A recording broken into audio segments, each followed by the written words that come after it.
Hello and welcome to In the Tunnel, episode number 28. We've had a little bit of a break between the last few episodes, combination of me being a little sick and work catching up to us. Yep. Good old-fashioned full-time jobs. Yup. So let's just get straight on into it. You want to talk about the NHL? I would love to do nothing more. Alright. I really would, but I feel like Sean doesn't believe me sometimes. He doesn't believe my genuine spirit that I have in the optimism that I bring to the table, and yeah, I'm bullshit. Alright, anyway, let's hit the NHL. So let's just go straight. All Stars are coming up, and we know the last minute have been decided, but we wanted to do this segment, so we are gonna basically rate and tell you our reasoning for why we think a certain player should have been or is the representative for the last man of the All-Star tournament for their division. All right, so let's just throw a disclaimer out here, a little heads up. We anticipated that we were going to be doing this a week ago, or sometime in the past. We're aware, like, if there's any big hockey fans listening, we're aware of what has transpired. I'm not going to say what has transpired for those who don't know, but we are aware. But we said in our last episode that we were going to do this. We were going to create the bracket. We were going to have some fun with this. So, committed to our craft, we did it. And now we're going to go through it, and we're going to bring it all tied in at the end. For those who are and are not aware, everybody gets treated equally as if we all do not know what's going on. Right. So we're going to kick things off with the Central. So the Central is also the only division that only had 7 people in their last men in vote. And that's because there are only have 7 teams. Yes, really pushing for that. Although that'll be interesting because I know we talked realignment a few episodes. The Central's got to get an 8th team. Someone has to move from Pacific I think or something it's going to be Arizona. Seattle comes into. Okay, so in 2 years we'll keep doing this podcast just so that we can have like 4 8-team brackets. I think it'd be a good idea for continuity of the show. All right, yeah. So anyway, let's take it away with. I'll start with number 7 because I feel like we should go up. And so 7 in our bracket, we put Tarasenko from St. Louis. Right? And yeah. Wait, why are we starting at 7? Because I felt like going from the bottom. Works for me. I mean, yeah. Why start? Yeah. But yeah, because like usually you'd start with 1 and 8, but we don't have a 1 and 8, so we're going 2 and 7. All right. Yeah. So like the reason that Tarasenko's at the bottom is mostly because his team is pretty damn bad. Mm-hmm. And that's an understatement. And I mean his stats are decent, but I don't think they're like all-star worthy. Yeah, so at the time that we made our notes, Tarasenko had 11 goals, 11 assists, and 22 points. I'll be the stat checker here. So, I mean, for a superstar, and that's what Tarasenko was, or is, on a lesser team, yes, but no, we've seen what he's been capable of doing in past years. This is nowhere near it. Right. He's on this list because he's a superstar on a lesser team. So they gave him a shot. So, therefore, he was our lowest seed. Right. And in our bracket, he's against Tyler Seguin, who is on a much better team and is performing to another level. Right. So stat checker, 13 goals, 23 assists, 36 points at the time that we started our game plan sheet. So, I mean, it's a 14-point advantage, and a team that's doing a lot better. It definitely deserves a higher seed from both standpoints that we were looking at in terms of performance and team performance. Right. And like again, it's just at least in St. Louis's case, like they had Ryan O'Reilly, who's probably the only person who deserved to be in the All-Star team from that team. Yeah. And that, in my opinion, when we made this, was how it's exactly going to go. Like I didn't see Tarasenko having a shot, so that's also like how much a lot of how much of a shot do you think they have went into this bracket also. Mm-hmm.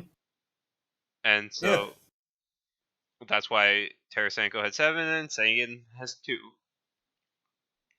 So All wanna right. So now let's move to the 4-5 matchup, yep. and then we'll go down to the uh. So our 4 seed, we had Zach Parise, 35 points behind a team that's been kind of iffy this year. Uh, it's at the beginning of the season they were like top 3 in their division, kind of up, but lately, they in the last few weeks it's kind of gone a little downhill.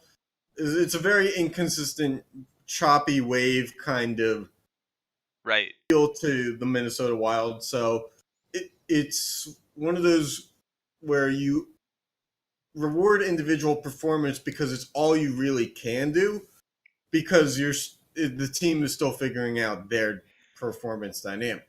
Right. And like he's played a pretty damn good season to this point. Right. But in relation to some of the others on this bracket, we felt like hey, he Mm-hmm. has like a middle kind of chance. Mm-hmm. Yeah, exactly. So we put them in the middle. Exactly. Of And course. you can say the same thing about Line A. Right. And I'd say that we praise balance in gameplay. Obviously, goal scorers score more goals. Assist guys get more assists. And But then you I have think defensemen who just get less of both on average. right. But I think you and I both have a mutual respect for those who bring their stats and contribute the same, selfish or not unselfish. Hold on. They contribute unselfishly, but also know when to shoot. They score and also dish them out. They play the game right and have balance to it, like a McDavid or a Crosby or a Matthews. It's the do-it-all guys. So I think in that sense, we put Parise above Line A because Line A at 24 goals, 7 assists. Right. I mean, correct me if I'm wrong. I don't want to speak on behalf of you. Oh no, I agree. Like Parise's game was more rounded. I agree Mm-hmm. with that. And you're looking at all stars. All stars, like I mean, you have the Ovechkins of the world who like gets 30 goals and 0 assists, but Yeah. then you also have others who do either like even split or 0 goals and 30 assists. Like Mm-hmm. Yeah. It's a mixed bag, but that's what makes bracket forecasting and predictions all that much more fun. But speaking of one of those more balanced guys, let's move to the 3-6 matchup. We have Jonathan Taves of the Blackhawks and Philip Forsberg of the Predators. So Forsberg, 14 goals, 8 assists, 22 points. Jonathan Taves, 16 goals, 20 assists, 36 points. And that's for a team like the Blackhawks who are in a rebuild. They're like, obviously they still are trying to remain competitive right, because that's what they've been used to for the past X amount of years. But right. it's still Jonathan Taves. Yeah, I mean, to be fair though, he's still like he's getting older, but he's still He performing is, at a but level above right, but most. right, exactly. And he's getting older, as is Crosby, as is Ovechkin, as are all these other guys. Where Taves was in the top 10 list the same time as those guys were in their prime. I'm not going to say that the Blackhawks having a down year is an excuse for him doing bad. But I'm not gonna sit here and say like because he's getting older, that's an excuse No, for but performance on an I individual. mean, he also Taze is the one of the duo in Kane and Taze. Kane is the scorer. Taze is the helper. So when the Right. team is I on a understand slump, that, but when Taze go takes a ahead, hit. and that's fine. But what are Kane's numbers? I don't even know. All right. Why don't you tell us about why we had Landeskog at number one while I look up Kane's numbers? Okay, so at least for me, Landeskog was number one because not only did he put up the better numbers out of everybody else on this chart, but his team is doing really, like, I think the Avalanche are surprising a lot of people, and Mm-hmm. it shows in how the rest of his team is performing too. And even at his scoring level, they still have others who are close to there. So it's a lot of a team game, and they're all feeding off each other. But still, it doesn't take away from him. Yeah. I mean, it's a team leader kind of Right. like as he goes, the team goes, and that kind of productivity feeds for the other lines. Hmm. Uh Getting back to Kane, he's played in 47 games, 27 goals, 37 assists, and 64 points. Now, if you're going to tell me that Taves is the assist guy of that duo, 27 goals isn't exactly, anything to sneeze at this point in the season for any individual on the Blackhawks. Right. But I mean, like, I just it's just how it has happened though. Like Taze isn't the front runner in scoring out on that team most of the time. Mm-hmm. So, I mean, I'm just speaking from history, I guess. Oh, it definitely it kind of has a Tarasenko kind of feel to it.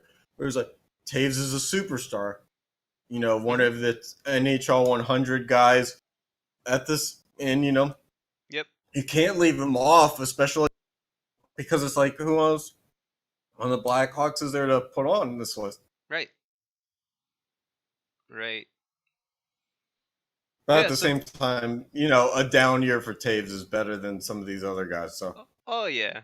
I mean, there are times when you look at like it's the middle of the season. How are we voting on somebody who has 22 points? That's like less than half the games played, less than the mhm. number half of the number of games played they have.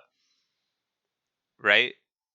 Yeah, So I mean, there's that to this one too. It's like there's a pretty steep cliff for some of the lower guys, especially in the central. Right, with Forsberg and Tarasenko at the time we did stats was 22 points each. yeah. Yeah, All so right. like I mean, I fully expect when I saw this bracket that even though Sagan, in my opinion, was really close, I fully expect that Landeskog wins it. What about you? Let's see. So let's do a little forecasting of the bracket. Let's play this out a little bit. I think clearly you take Sagan over Tarasenko. You take Taves over Forsberg, Right. and this is like the most straightforward of the four divisions. I feel like Yeah. all the upper seeds go ahead because the statistical differences in the five versus the four, the six versus the three, and the seven versus the two are all different. So Right. low enough in terms of Mhm. in comparison that you just move all the top four seeds. I think Landeskog takes out Parise easily. Uh, Taves and Sagan, I think it gets a little interesting there because I mean it is Taves, but at the same time it's a down year Taves and it's an Yeah. up year Sagan. So I think you go Sagan. You have a one versus two, Landeskog and Sagan. Yeah. I think It's Landeskog hard, edges it. yeah. Uh, I think I'd Landeskog say edges so. Sagan at the end. Yeah, I just think it's I mean, it's 45 points versus 36 points. So it's a 9 point difference. And we're talking again about the team leader dynamic and how the, the Avalanche are impressing. It's hard for the fan base to not, deserve someone else in the game. Right. Yeah, so for the Central, we predict that our bracket's number one goes. Landeskog. Yeah. All right, so on to the Atlantic. All right, so we have one of the three divisions that have 8. Um, Yes. so do you want to start from the top down? Yes, and I think we should do that going forward. Yes. All right. So, Braden Point, number one from the Lightning. He has 23 goals, 29 assists, 52 points at the time against number 8 seed Shea Weber. Do we need to talk about him? No. Okay. So this is like the set is it's really like another 17 bracket because Shea Weber. Come on. Like no, definitely not Shea Weber. Mark Stone versus Dylan Larkin. I mean, they're two bad teams. They're two individuals who are performing pretty good. So you have Mark Stone who has 45 points, and you have Dylan Larkin who has got 39. Right. It's really hard. You can't really pick a winner here. I mean, you can. I guess you can't really pick a loser, but they both really are. Yes. It's like no way I can angle these words where it doesn't sound corny.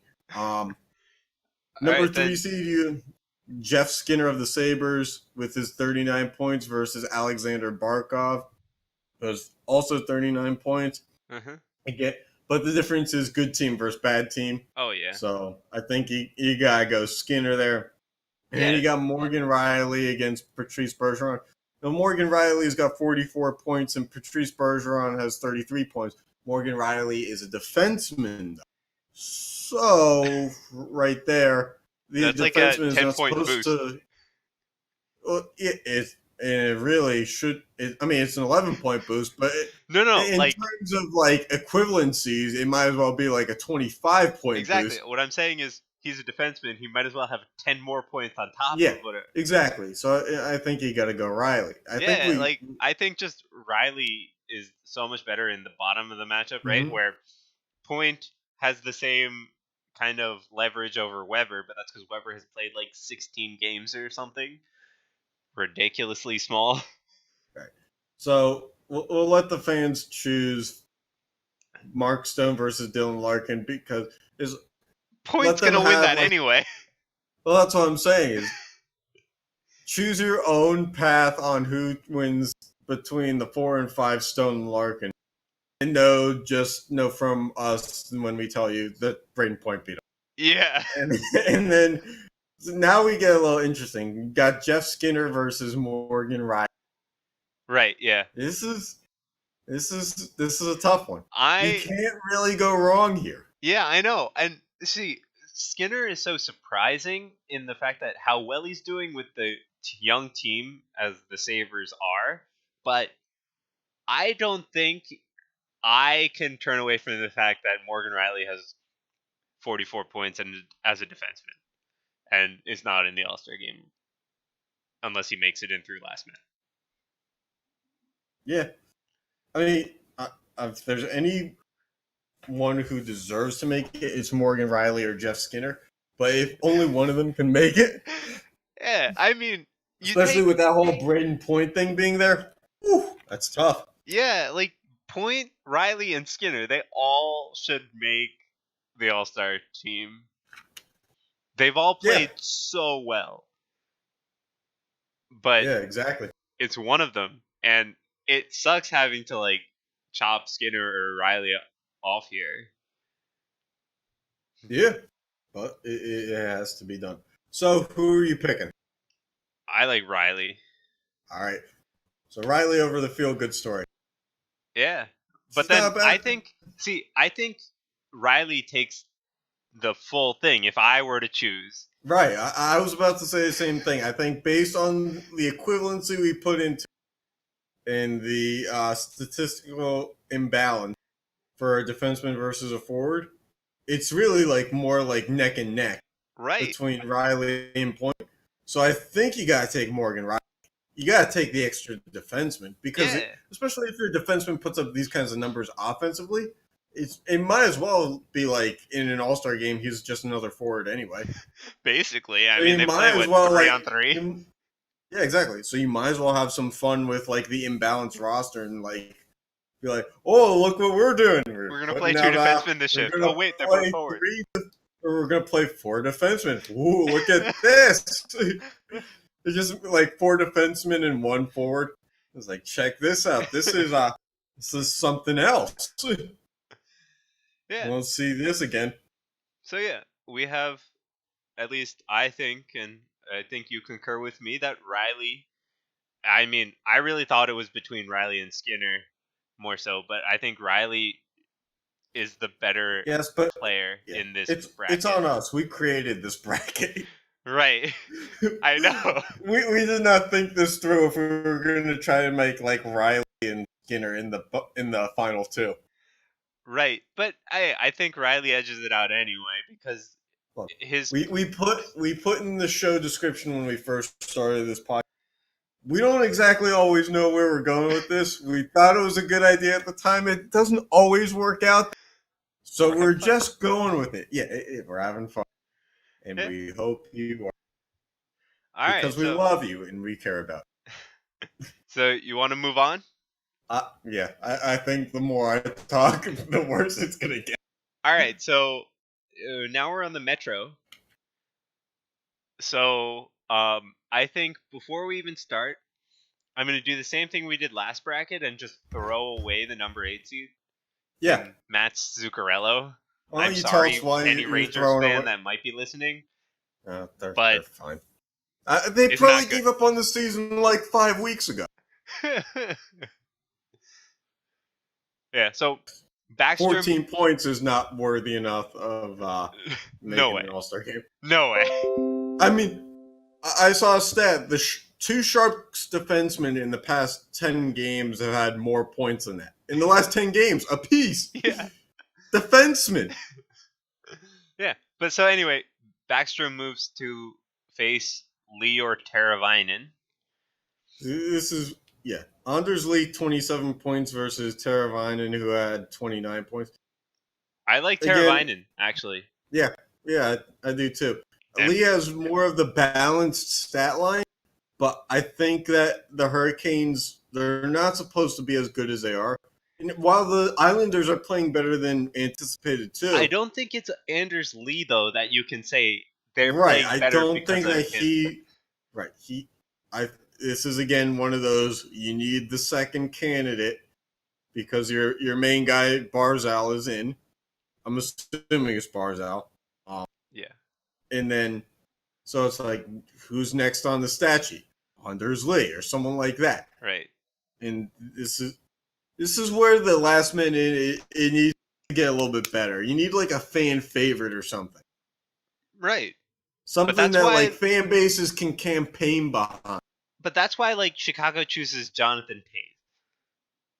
Yeah, it is, but it's also because like for Chicago, it's like a no-brainer to Yeah. pick Jonathan Taves. Yeah. So All right, yeah, I think Teravainen goes on. yeah, let's do it. Yeah. All right, 3-6. Kyle Palmieri of the Devils and Voracek from the Flyers. Yeah. All What? right, so I gotta give it to Palmieri. I mean, I hate the Flyers first of all. I'm kind of a biased Devils fan, so Yes, but you're also like the most like critical Devils fan. When they suck, you're the most honest person about it. I mean, but I do dislike the Flyers pretty openly. I I think really that's thought why you were about to Voracek say is that you have down here. yeah. I really thought you were about to say you have a soft spot for Jacob Boychuk. What? Are you kidding me? Hey man, I have no idea where you're going with this. Oh my god. So yeah, I'm sorry, Jacob Voracek, but you have two hosts that just don't like you. Yeah, I mean, Isn't it funny? I've known you since first grade. I can't read your mind on a Flyers thing. Come on, man. Makes for great comedy though. All right, and It's like I'll take self-deprecating humor. It always plays. so then we have Letang from the Penguins and Fo I can't even pronounce that. Felino, Nick Foligno Felino. from the Blue Jackets. It's Letang. Yeah, It Letang. has to be. It has to be. Foligno is like the A third wheel. 15. He's a 15 point, Yeah, statistical advantage, and he's a defenseman. right. Yeah, so I mean, Letang wins that. So And then he has to beat Palmieri, right? oh yeah, definitely. All right. I'm not. And then I'm a realist, okay? you're not. Yeah, this is. Sean is like the most like realistic, pessimistic, optimistic, depending on where the Devils are at guy. Just it's like cheer up, man. Is like no, they just suck this year. It's like how I am as a Pirates fan. Yeah, but your team sucks like all the time. I'm sorry. Yeah, that's what makes it justified. Yeah, but I still haven't seen the optimistic part of your Pirates 2013 was a long time ago. fandom. Hard to believe that was 6 years ago. Yeah. Anyway, All right, so back to the bracket. Teravainen and Backstrom. I'm Man, sorry, Teravainen. As much as I like Backstrom. the Canes, Backstrom. I mean, even though Ovechkin was voted captain and they replaced him with Kuznetsov, I think. Yeah, someone like that. Backstrom is the third, and he's still doing really good. Yeah. And I just can't. The difference in statistics. I cannot take away from what you have given us. Yeah. And then so yeah, Backstrom and Letang, we got another Pens cap thing. Well, woo. Old news, new news. But I wouldn't put a third, like another cap in there because they have Holtby and Kuznetsov, right? So what you're saying is you're going to give the Penguins, you're going to give it to Letang based off of like the representation of the team, right? All right, I'm fine with that. I would have said Backstrom just off of off of the stats, and also that Letang, hasn't scored a lot of goals this year. But he doesn't need to. Yeah, he fulfills his job perfectly, and that's like there. As much as like, if Teravainen did other things aside from like put up points, like maybe, but like Letang does other things, and it's not scoring that he's good at. Mm-hmm. So yeah, there is the non-point side to hockey, and I'm partial to that type of like I he's like logging a a lot low of time scoring on game ice. every once in a while where like defense shows and all that. So that's more of why I chose Letang. Yeah, and he's logging a lot of minutes on ice. Right. So every game is. Yeah, but that's why I choose Letang. You can choose Backstrom if you want, but I didn't think you would go against Maybe me. I will. All right. So, let's finish it off with the Pacific. All right. So, let's get Hawaiian. We had Draisaitl against Kopitar. Yeah. I don't. Okay, so this is the actual one where I'm not just gonna throw away Kopitar at the beginning. Okay, well I will. Okay. No, just playing around. But why don't you explain to me why this isn't a throwaway, despite the fact that the Kings are absolute trash. Right, they're absolute trash, but he's still like, for being that bad, he's playing, or his point totals are decent for a team playing that bad. I'm not saying he's going to beat Draisaitl, but it's not like Shea Weber who's has like 11 points or whatever. I mean, it's a 35 point difference. Oh yeah, no. I'm saying that Draisaitl will win, but I'm not saying that you can just like toss like Kopitar, even though he's going to lose. It's not as bad as like Zuccarello in the bracket or Weber in the bracket. Yeah. That's all I'm saying. Yeah. So Draisaitl. Yeah, Draisaitl makes it past, right? Yeah. And then so the 4-5 matchup is Marchessault and Besser. All right. You This want to go is stats? this is all right. So Besser has 14 goals, 14 assists, 28 points, and Marshall 13 goals, 17 assists, 30 points. This one's close. I I I think am I go more Besser. partial to Besser.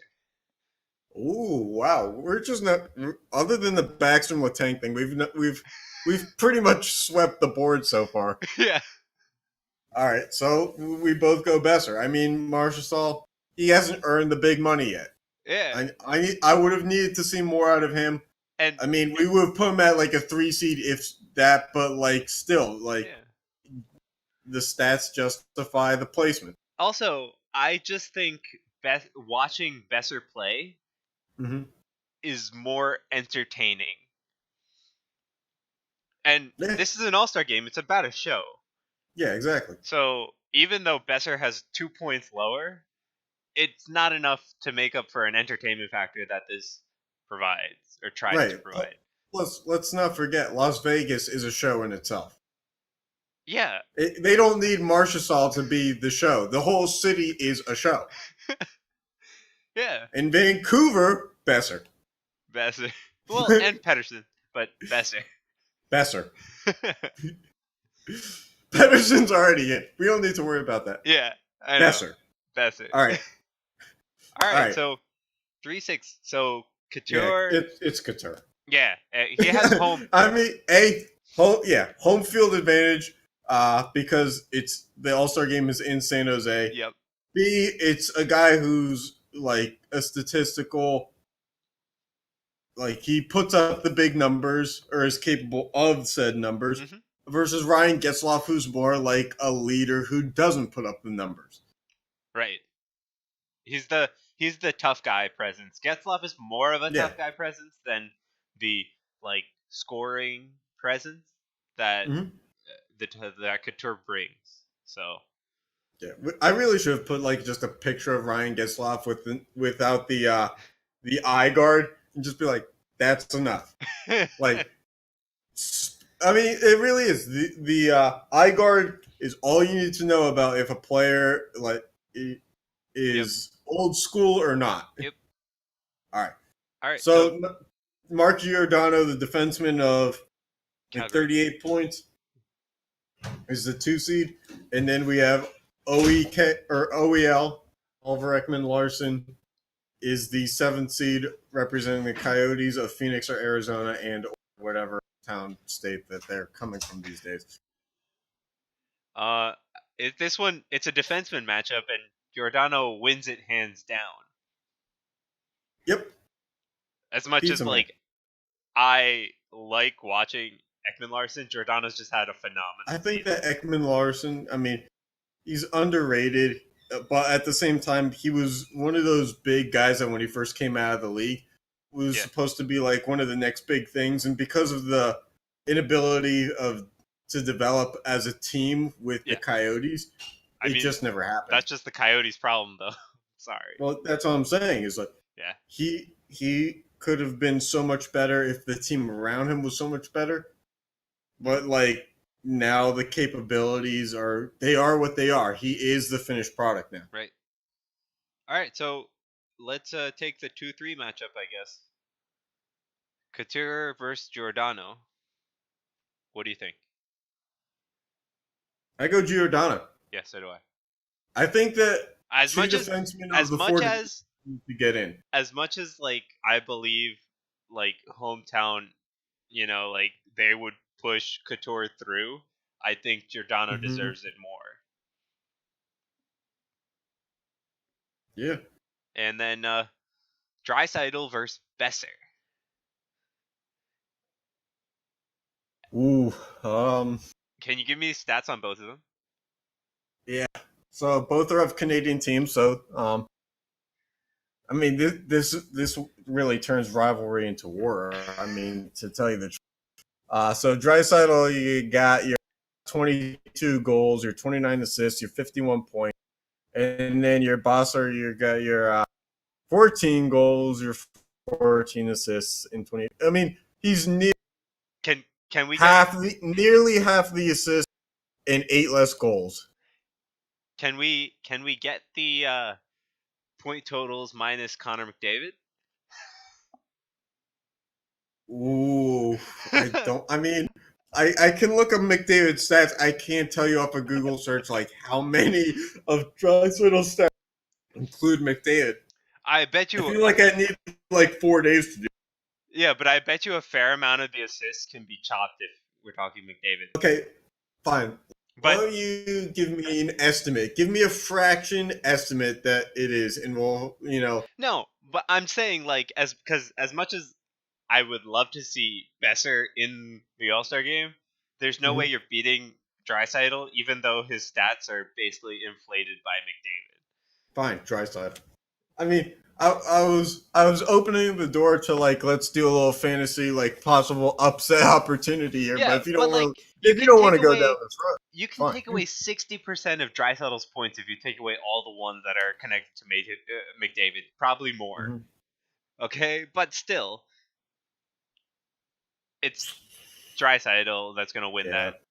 But unfortunately. I would choose Giordano over Yeah, I told you the baker always wins. Draisaitl. I will die with this joke. Oh boy. All right, Hey, so hey. so to recap, right? We had Landeskog in the Central. Mm-hmm. Uh, we chose Riley Yeah, in the Morgan Atlantic. Riley. Mm-hmm. Then I forced you to choose Letang in the Yeah. Metro. How dare you choose me to pick a Penguins player? And then we're both choosing Giordano in the Pacific. Because he makes really good pizzas. Of course. But so now let's reveal exactly how the last man in vote went. Yeah, exactly. So this is how it happened because the fans do matter, much like to our show and our audience. The fans do matter to the NHL, and especially with a fan vote. Well, da da da, here we are. Here are your winners. So it's not all ones and twos out there. Yeah. There's a three. 1-3 in the Metro. And it's the only No, guy we were talking about. no. A two was No, in the Metro. Skinner. It's Skinner was 3. a three in the Atlantic. Oh, right. I'm a dumb. Right. Anyway, so Skinner, but he was the only 3 we were talking about, though, right? Like Yeah, heavily. Yeah. heavily. So I mean, I could The see him winning, feel-good sensation of the summer. but then again, like if it were up to us, it would have been Morgan Riley. But it's not up to us; it's up to the collective. Yeah. Otherwise, I mean, we are Letang won. fans, but Letang won just like we would have. I guess the yeah, majority I agreed with guess. us. And Oh, I thought you were saying the majority of us. It's like one of two. The majority wins. and then Landeskog was the Runaway. only 1 seed that we chose, right? That Drysaddle. won. Or no, we picked Giordano. Sorry, I'm Giordano's a looking 2 at seed, this graphic. huh? I'm looking at this graphic. I'm not looking at the brackets right now. Yeah, no. So Landeskog is from the Central. We picked him to win, Yes, and he's the only 1 seed we actually picked. correct. Yeah. And then we picked Letang, but we were wrong on Skinner and Draisaitl. Yep, 2 for 4. That's not bad for us. Yeah. I'd say. I mean, our ability to predict things has not always worked out well. So But hey, 50% is pretty good. yeah, just wait for when it comes time for doing like a March Madness show. We have to up our game up to like 80%. Jeez. If we could have the perfect bracket in the country, and we'll do like an in the tunnel bracket challenge or something, Yeah, I think that would be fun. that'd be fun. But All right. that's in 2 months. Yeah, we got I'm time. looking forward to that. That will be fun. Yeah.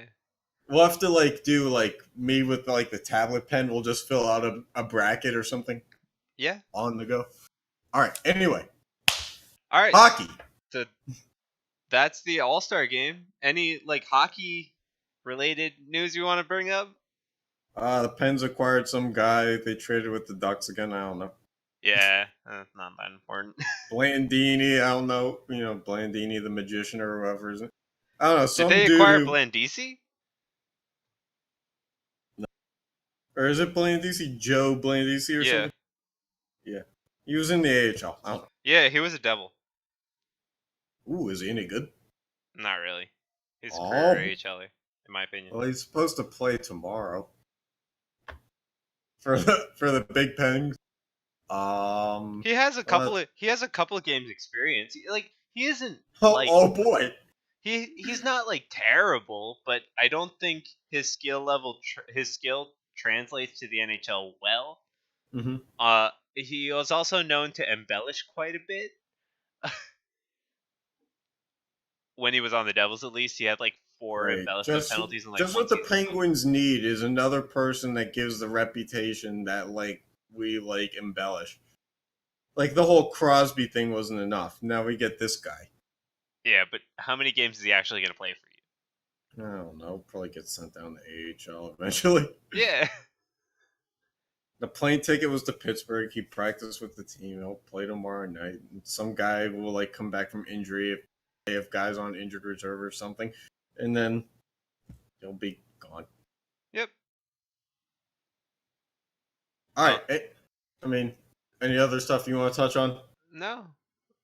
All right. Let's get to football. Yeah, So, football with a with a big NFL. yeah, and then the actual ball off to the side. The ball, the goalpost. It's a real thing, you know. All right, so let's start with the AFC. Yeah. It is KC and New England. 1 and 2 seed. No, not really Yeah. much of a surprise. Um, and Although it is a surprise that New England was as good as they were last weekend. yeah, I agree, but I I think didn't. we all thought the Chargers had a better shot than that. But I mean, I thought New England would win, but I didn't think it was by 19 points or whatever it was.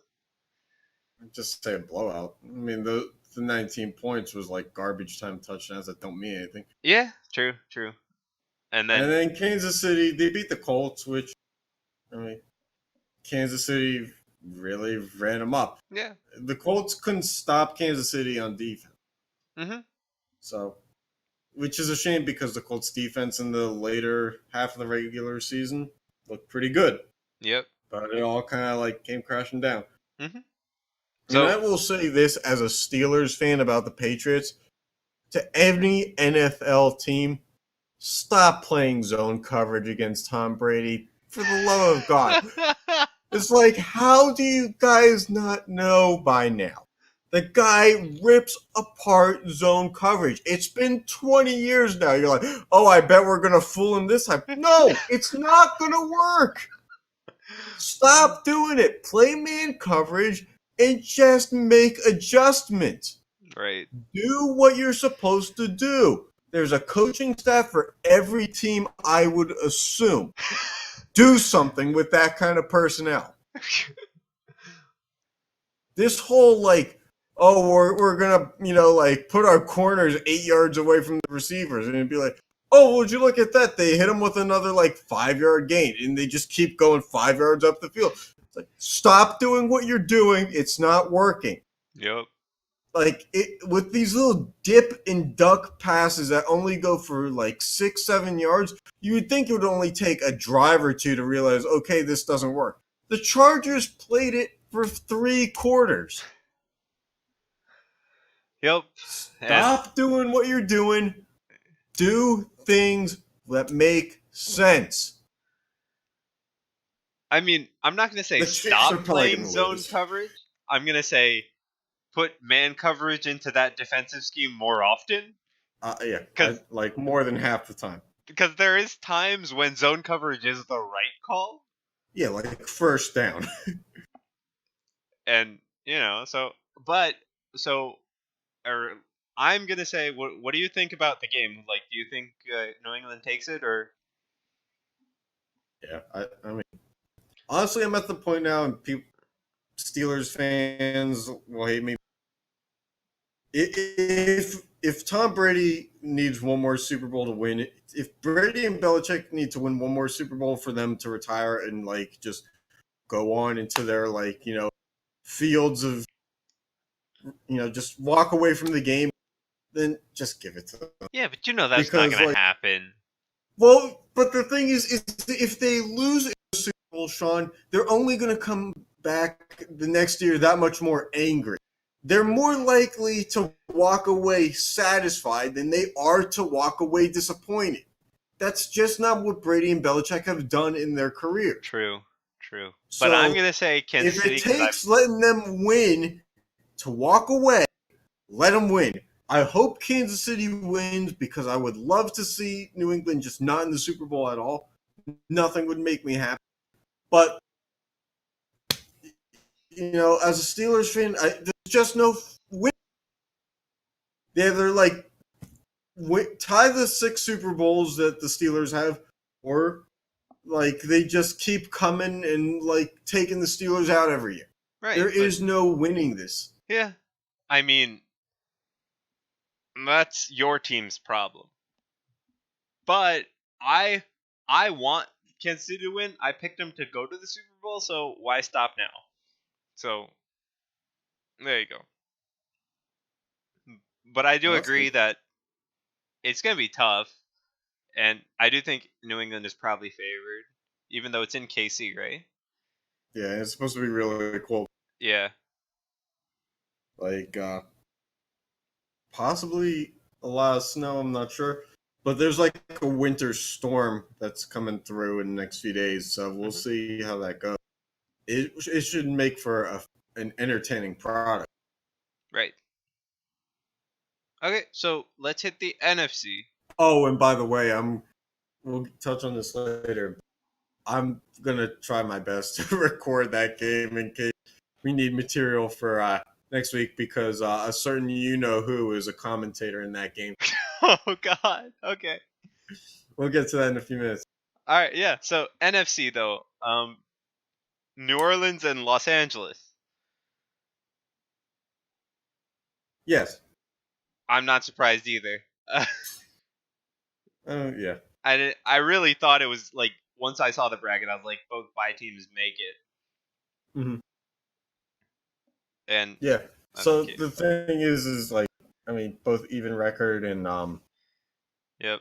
they played each other, and that game could have gone either way. Mm-hmm. So, I mean, this is the more of a toss-up. I mean, they're both toss-ups in a sense.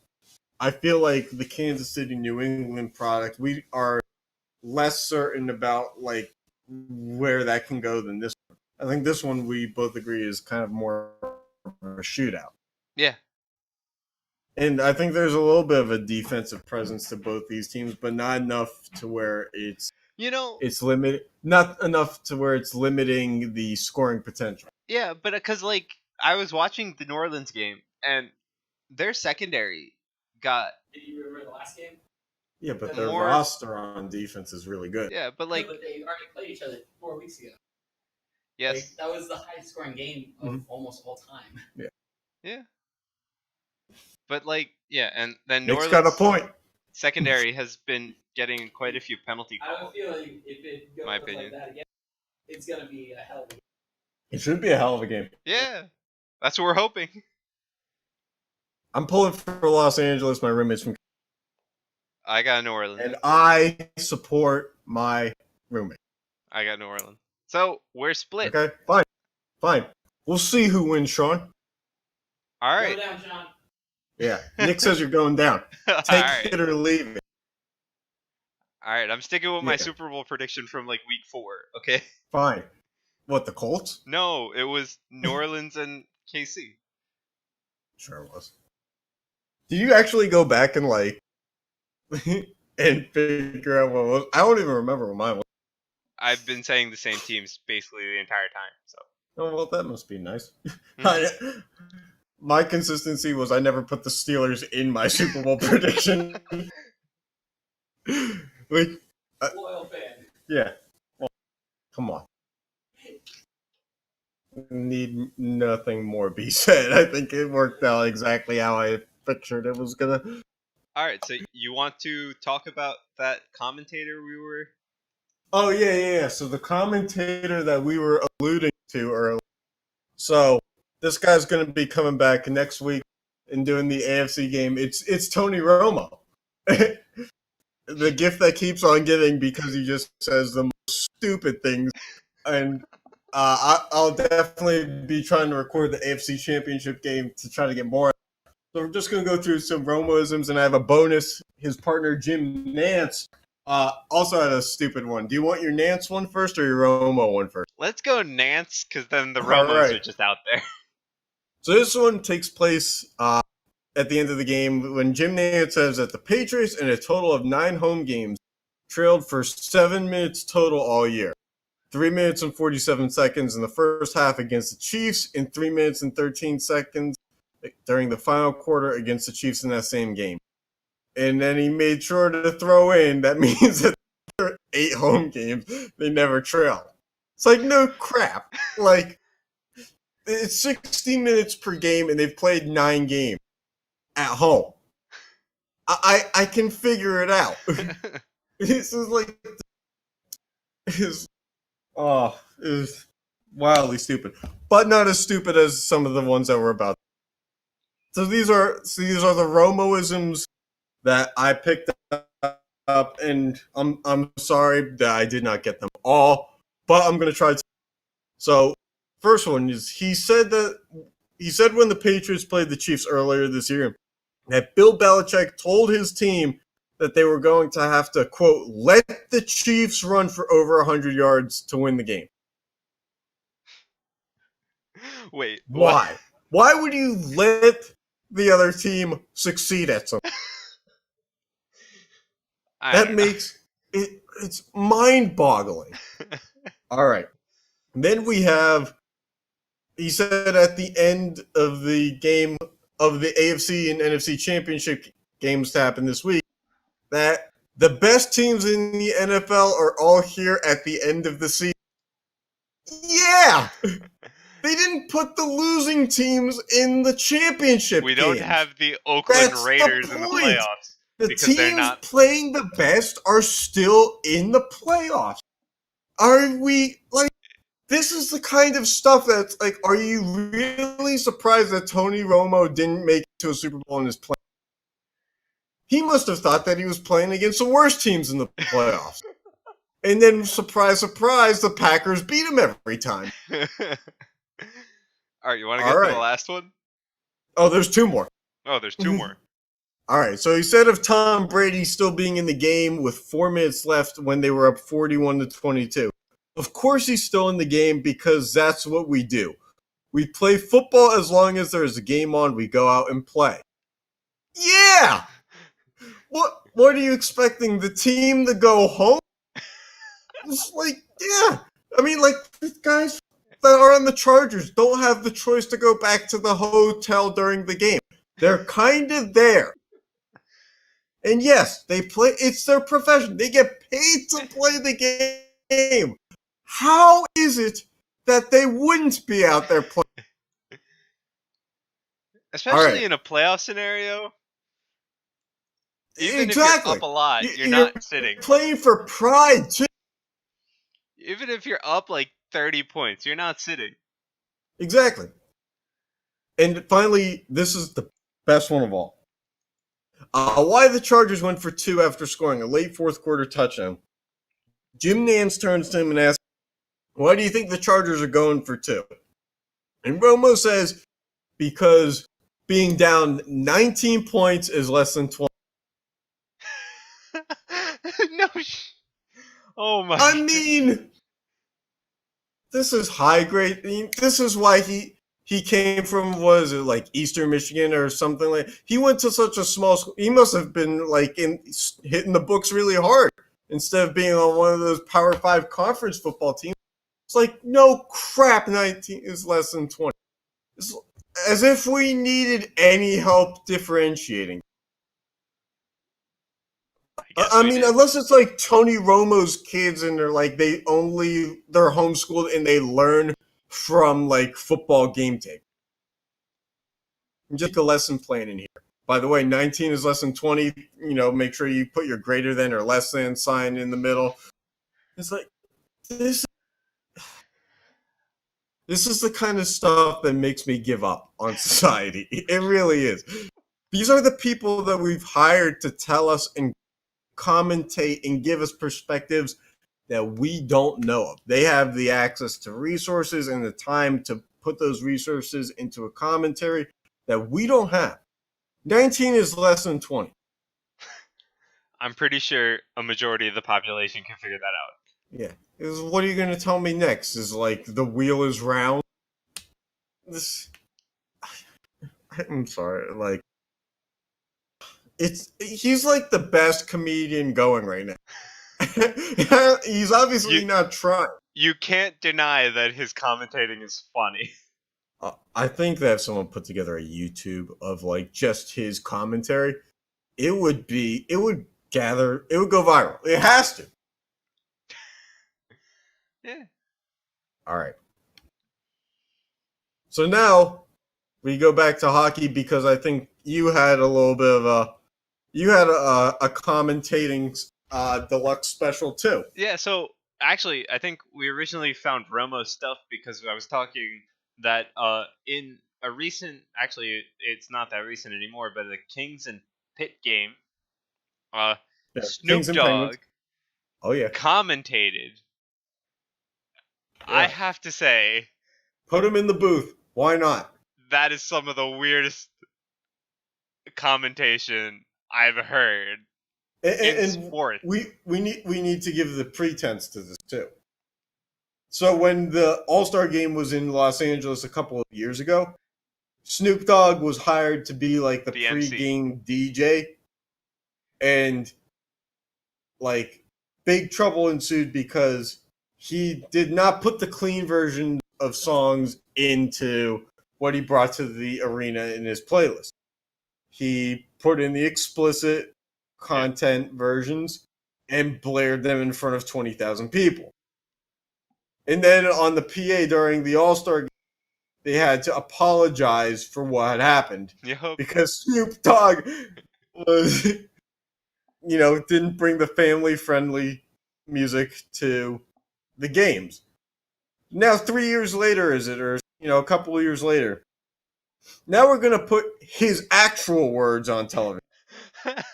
Hey, they were hilarious.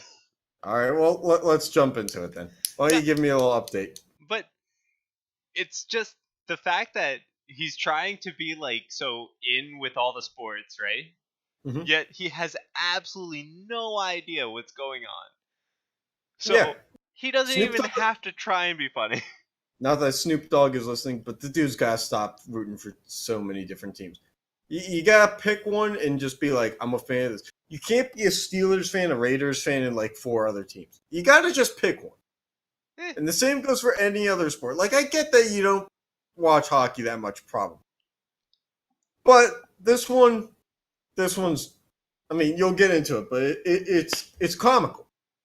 He literally was just like, oh, and this guy's just going around. And then he's like, oh, and then he knows like one player on the Penguins. Literally one. He knows like one player on the Kings who's like, is Quick still our goalie? Yeah. And then he's like, oh, and Doughty. And I'm like, you can't even say Doughty. I was like, who's number 3 on our team? He said that as they were getting into a scrum, right? He was like, who's number 3? Like, oh my god, people just jumped over the bench. It's like, come on, like, take 2 seconds to realize how this game works. Especially when you're in the booth with the broadcasters. You'd think that they'd have a box score, like, like sheets in front of them, just like, this is the roster for this team. This is the roster. I mean, like, you're not being seen. Like, just look down and say it. Usually, they'll at least have the roster for the opposing team, the team they're not commentating for. Right. I mean, he had the resources to play better. Let's be real. I mean, names. I'm not super like annoyed that he doesn't know all the names. That's fine. Whatever. But like at least know how the game works in a basic level. Yeah, exactly. I mean, he's the person who's never watched hockey before who's like looking for the fight. Mm-hmm. It's like, oh, I want to see someone rough someone else. It's like that doesn't really happen as much as you think. Right, but like if you're if you're not into hockey, that was pretty funny. But Yeah. like at the same time, he's trying to like show that he likes all sports, and he's not doing a good It's job of failing to it. do so. Yeah, balanced attack, Yeah. except no. So I mean, and that's what we got into Tony Romo. But Tony Romo at least knows Yeah. his dang sport. Well, yeah, because he played it. Yeah. Snoop Dogg, although Snoop Dogg did send a kid to like UCLA to play football, and then he dropped out. But Right. this obviously is not that sport either. Yeah. Whew. Oh man, All right. So that was a lot of fun. yeah. Thanks, everybody, for tuning in, and Yeah. see you guys next episode. Yeah, we're gonna have a lot of fun with next week's episode. All right. Yep. Thanks. Thanks Let's everybody for do it. tuning in. Bye bye. Bye.